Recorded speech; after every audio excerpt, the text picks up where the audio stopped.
Lechuza? Raise your hand if you have.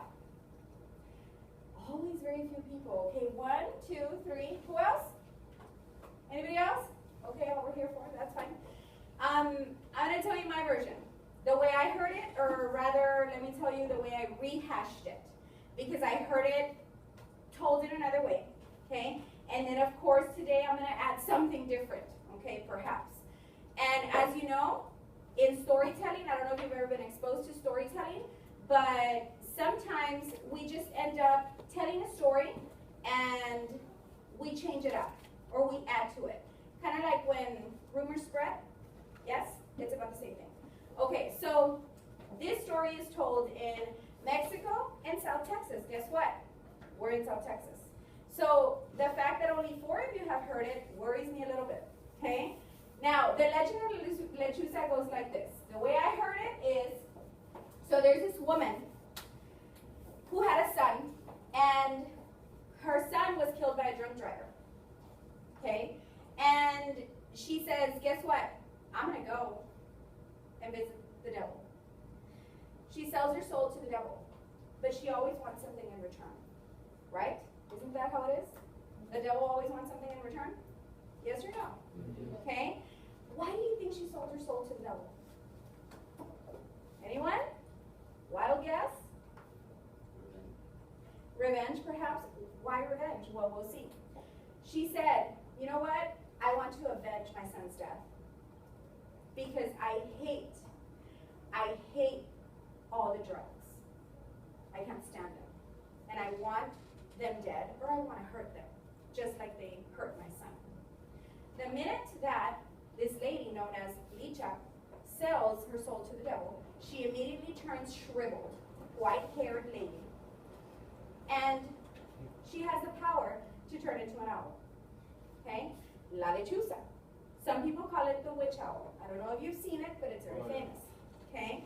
So what happens is she curses the bar district. And she says, here, el rincón del diablo, nobody from here will walk out without getting hurt, or nobody will walk out without dying. And this rincón del diablo was set in a location, you know, out in the wilderness, filled with tall, tall trees and a dirt road. Okay? So Cristina reminded Don Fidencio, who is our main character. She said, Don Fidencio, you better not go out tonight. No salgas. Whatever, Cristina. I don't believe you. She said, the Lechuza's out. You know that. You know you're supposed to be at the house before sunset. So he says, a mí no me hace nada. Yo soy fregón. I am a big, you know what, okay? So he says that. And he says, whatever, I'm strong enough, I can fight her off.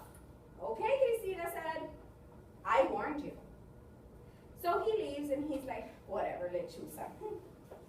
So he continues, and guess what? Today he's so upset at Cristina that he drinks more than usual. And the bar closes at what time?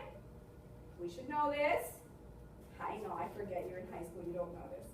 Okay? The bar closes at 2. Now you know. Okay? So the bar closed at 2 and they said, hey, you know what? Get out of here. Ya váyanse, bola de borrachos, you bunch of drunks, get out of here. And Don Fidencio's like, ay, me voy de aquí. Okay? So he's super down leaving. Okay. So he walks down the dirt road, right? And all of a sudden he hears borracho. And he's like, who is that? Who's that? Who's that? And he's like, oh, you know. And he's stumbling and he's zigzagging. You've seen those borrachos, right? He's like, oh, no me hace nada. Won't do anything to me. So he hears again, borracho. He's like, what? Out of nowhere, he hears just some flaps. Okay, the flaps of wings, right? And all of a sudden he gets attacked. And his face, he starts attacking his face and tearing at his face.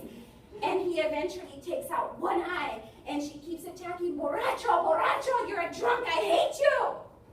Starts attacking him. And he's like, no, déjame, leave me alone. Wait a minute, I thought Don Fidencio was fregón. I thought he was a true, you know what, right? But I guess not. So he keeps crawling on all fours like a skull. scolded dog and trying to get away until eventually she gets what she wants. He tore his eye out. She tears it out and she flies out into the sky. And he's crawling back home, cries, "Oh, you're all the way." He's like, "Oh my God, I should have listened to Christina." And then he gets home and he's panicking and he's shaking the doorknob and he's like, "Oh my God." And eventually he turns back around and then it's like an old lady's pointing at him and says, "Rachel." And she, in a puff of smoke, she's gone. It is said that after that night, he never drank again. And he's always home before sunset.